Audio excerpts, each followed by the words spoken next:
Et Rabat surveillerait de très près le pouvoir algérien et il y aurait, Slimane, plus de 6000 numéros sélectionnés par le Maroc. Qui est visé en Algérie? 6000, c'est colossal, c'est même au-dessus d'un pays de la taille du Maroc d'absorber toutes les données qu'on peut recueillir et de les assimiler. Néanmoins, 6000, ce qu'on sait, les noms qui ont filtré jusqu'ici, ça cible surtout le complexe militaro-sécuritaire algérien, c'est-à-dire les services secrets, les cadres de l'armée, les dirigeants politiques, notamment de l'ancienne direction qui était autour du président Bouteflika. D'ailleurs, une bonne partie des personnalités qui étaient écoutées par les Marocains, donc des services secrets, l'armée, des hauts fonctionnaires, des personnalités de la famille de Bouteflika qui gravitaient autour de lui, mais aussi des hommes d'affaires, sont aujourd'hui en prison. Donc, si tout cela est confirmé, car s'agissant des histoires de services secrets, notamment ces nouvelles formes de services secrets, d'espionnage que ce qu'est le cyberespionnage, c'est un labyrinthe de miroirs.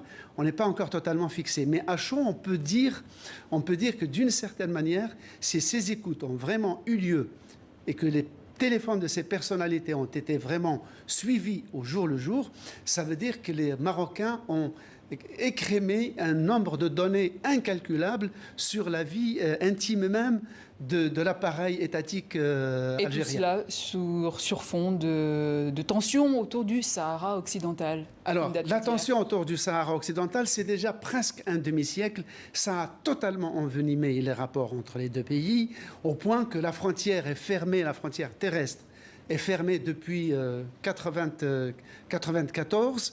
Il n'y a pratiquement aucune relation sérieuse entre les deux pays, même sur des sujets aussi épineux que le terrorisme, la drogue, l'immigration clandestine. Il n'y a presque plus de contact. Mais en plus, récemment, régulièrement, il y a des rebonds de la tension avec une rhétorique haineuse dans certains médias des deux côtés, qui n'est d'ailleurs pas très glorieux.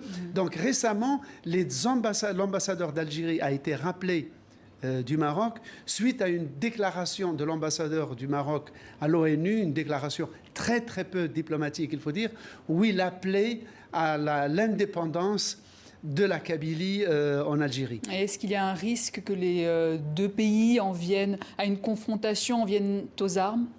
Alors, en toute rationalité, non, non, parce que aucun des deux pays ne menace les fondamentaux et les intérêts vitaux de l'autre. Il n'y a aucun litige de frontières. Toutes les frontières ont été bornées. Néanmoins, il y a une course aux armements qui est ruineuse pour les deux pays. Le Maroc a acheté à la France un satellite espion à 600 millions d'euros. L'Algérie va acheter des bombardiers stratégiques à la Russie pour 2,5 milliards d'euros. C'est complètement ruineux pour les deux pays. Mais vous savez, dans les relations internationales, il y a un concept qu'on appelle le piège de Thucydide.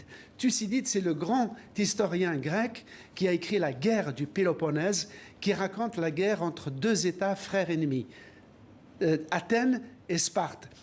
Et aujourd'hui, dans les relations internationales, le concept qui est utilisé par tous les stratèges et les militaires, le piège de Thucydide, c'est que quand deux États sont très proches, très voisins, qu'ils s'arment mutuellement, qu'ils se surveillent, qu'ils s'épient, à un moment donné, presque inéluctablement, ils sentiront le besoin de se mesurer militairement.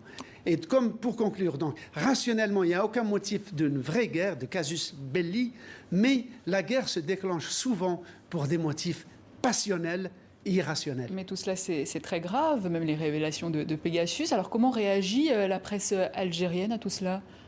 Alors écoutez, lorsque l'ambassadeur du Maroc à l'ONU avait appelé à l'indépendance de la Kabylie, il y a eu une réaction unanime. Même l'opposition au pouvoir en place a réagi pour protester de l'unité nationale algérienne intangible.